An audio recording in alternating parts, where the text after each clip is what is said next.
Hey guys, my name is Miranda and you're watching my channel Friends with Creepers. Today I'll be showing you a walkthrough of the Iron Tomb dungeon in Rift. If you played Rift before, then you've probably seen this dungeon a million times, but I had to start somewhere. So I'm going to explain everything from what level you need to be, quest, how to find the place, boss strategies, etc. If you find that you don't care about where to find the quest and you just need to know how to kill a specific boss, then please feel free to check out the description box below the video. There I have all the timestamps marked down and a table of contents set up where you can click what part of the video you need to watch. With that out of the way, I'll start with the walkthrough. Iron Tomb is a level 19 dungeon located in Freemarch, the Defiant starting zone. You can attempt the dungeon as early as level 16 or 17 with a good group, and repeat it for decent experience and fat loots up until your early 20s. The only quest that I picked up outside the dungeon is part of a somewhat annoying quest chain. It's called Saga of the Endless Tombs of Old, and I think the quest that takes you into the dungeon is called Cutting Off Communications. I'm honestly not sure because I didn't do it. To get the Tombs of Old quest, you actually need to do a quest chain that starts with this quest called the Saga of the Endless on the shores of Freemarch, which you get from Ashkatari and Meridian. On the shores of Freemarch consists of doing 4 separate quests, which you can get as soon as you head to Meridian, as long as you do your race-specific quest first. Besides that, all the other quests you can pick up in Iron Tomb. Iron Tomb should be located on your map, but if you have any trouble finding it, it's pretty easy to get to. All you need to do is head to Alien Fields and follow the road west until you enter the dungeon. Now we're going to start the actual gameplay for the walkthrough. When I was filming this run, I wasn't really doing so well on healing since it was my first time healing as a Chronomancer, and our group makeup really wasn't that great. We got about a third of the way through into the dungeon before 2 of our group members left and we had to start over. The second run went a lot smoother, and that's the run I'll be showing you. Unfortunately, you won't see the actual quest I picked up on the first run. Instead, you'll just have to listen to me say, hey, pick up that quest. When you enter the dungeon, you will see a cutscene between Ilium's ghost and Alsbeth the Discordant. You have to wait for the cutscene to end, and when it does, Ilium will give you 2 quests, called Relics of the March Warden and Source of the Control. After you pick up those 2 quests, you're going to start fighting the first mobs in the dungeon. You're going to see various different ones, such as pillagers, sharpshooters, etc. All of them are fairly simple and shouldn't give you any trouble whatsoever. You just have to keep an eye out for Endless Phantasms. They generally just roam around between the groups, and they can do some pretty intense damage by themselves, so you want to make sure that you do not aggro them while you're trying to kill another group, or else your tank and your healer are going to have to struggle really hard to keep you guys alive. A couple rooms later, you're going to run into your first boss. His name is Caor Ashstone. I'm not sure if I'm pronouncing that right.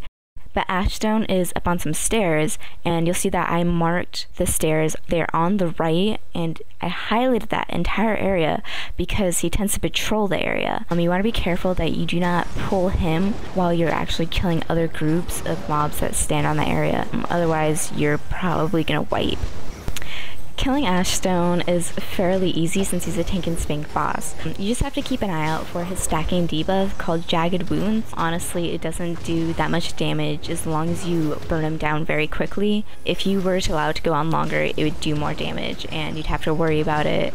If your group is having trouble with him, then just try getting extra healers to help heal later on in the fight. Otherwise, just burn him down as quickly as possible. You shouldn't have any trouble with him. I didn't realize he was a boss until I looked up and I was like, oh, hey, it's Ashstone. The next NPC that you need to keep an eye out for is Davian Crow. He's under the stairs of where you just fought Ashstone, and I marked him out on the map for you. He will give you a quest called You Are Who They Call. When you accept the quest, a chest will spawn next to him. In that chest, it contains a spectral bane, and you need to make sure that you pick that up, or otherwise you won't be able to complete the quest later. The next boss fight is the 3 Kings boss fight.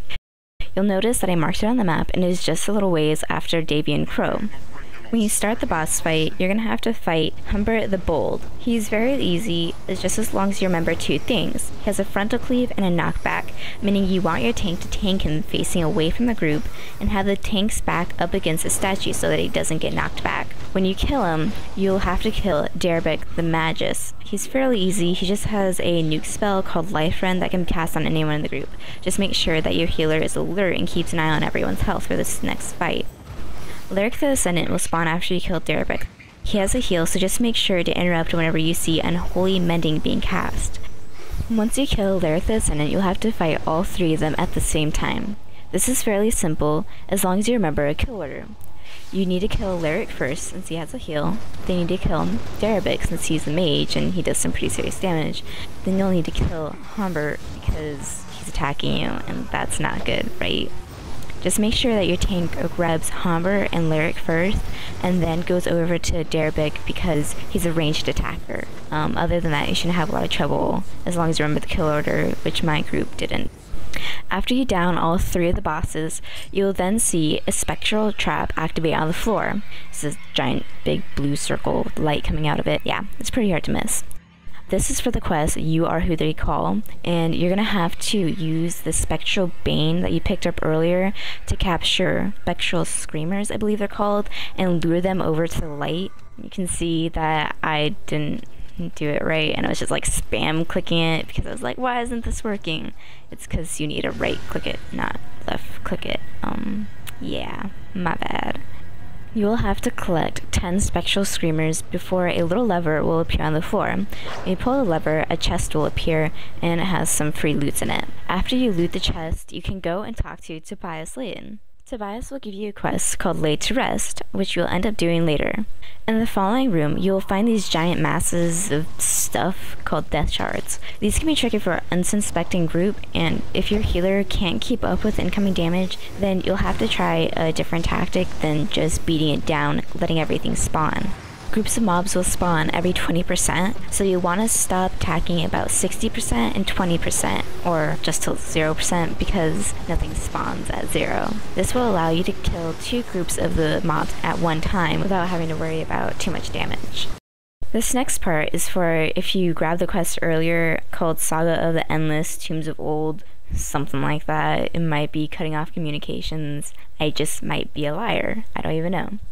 You'll notice that I marked 2 yellow golden areas on the map, and the first area is just like a little intersection. That's where Alsbeth's communication device is. It's sitting on a table on the right side. In the second golden area, there's going to be a room with a death shard, and inside a box behind the death shard is Alsbeth's communicator. After you get the quest items for cutting off communications, or whatever it's called, there's gonna be this giant room with a bunch of like orbs and shadow fiends in it. It's kind of ominous because you don't know what you're supposed to do. I marked on the map where it is, and I marked what path you want to take, because in that room, that giant room of scary looking stuff, is a bag of amulets for the quest Source of the Control. And to get through this area, you need to remember a couple things. First things first, do not attack the shadow fiends. It's pointless. It just grabs aggro. It's not worth it. Secondly, always have your tank lead and always have everyone right behind them. If people start going random directions, people are going to die real fast. And what you want to do is you want your tank to follow the path I showed you, going from one orb to the next with everyone falling behind them. And what happens when you go up to these orbs is they activate and they kill all the shadow fiends that are attacking you. The catch is the orbs deactivate after 10 seconds. If you wait at that orb, it will activate again in a couple of seconds, but in that time, you could be dead. So you need to keep moving from orb to orb. Go to the orb, let it kill the fiends, go to the next orb, kill the fiends, keep moving. If you need to heal, if you're the healer, and someone's taking a lot of damage, then you want to time your heals where there's no shadow fiends around, otherwise you're going to grab aggro and you're going to die. So make sure you follow that path and get the Bag of Amulets that's under the little like alcove under the stairs. You get the Bag of Amulets, you're going to want to follow the tank into the western exit.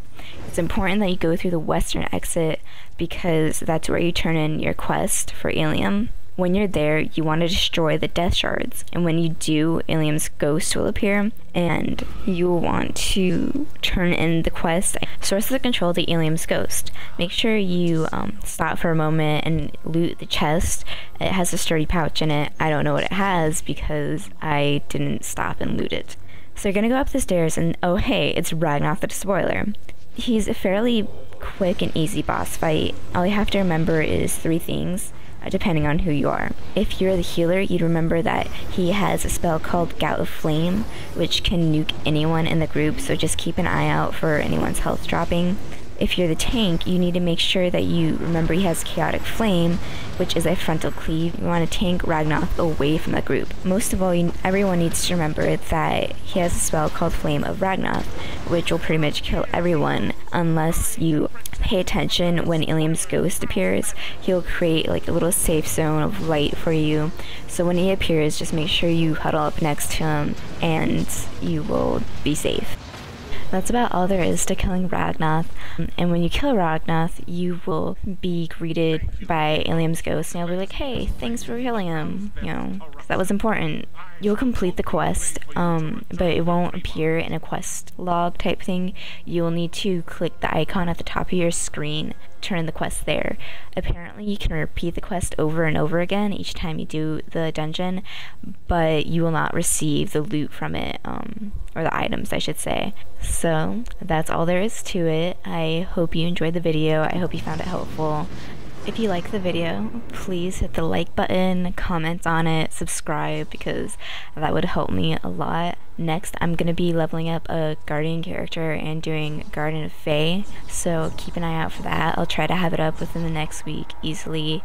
I'm new to this making YouTube video thing, so if there's anything I'm doing terribly wrong, please help me out. That's about it. I hope you guys keep watching, and I'll see you guys later.